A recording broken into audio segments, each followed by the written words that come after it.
Hey, I'm Steve Maloney, Vice President of Bulldog Renovations. What I do here is essentially take care of the renovation process for all of the projects that we manage. This is my number one. I'm Jen Dittmer. I'm the rehab manager for Bulldog Renovations. I keep track of the contractors and the vendors and the timelines for the rehabs on our properties. Something we talk about all the time is how do we maximize the value of the projects that we renovate? Well, Steve, I think we do a lot of things. First of all, we make sure that all the mechanicals are up to date. Our HVAC systems, our plumbing systems, our electrical systems. If the roof is old, we'll redo that.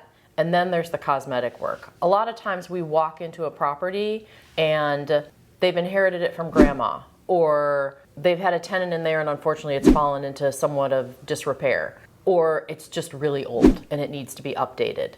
So we take the kitchen and redo the cabinets. The flooring we redo because I think that's important for a good cosmetic look, and it's something that really helps the resale value. Windows, if they're not in good shape, we'll deal with those. Just basically putting forth a product that someone would walk into and say, hey, I want to live here right now and I don't have to do anything myself.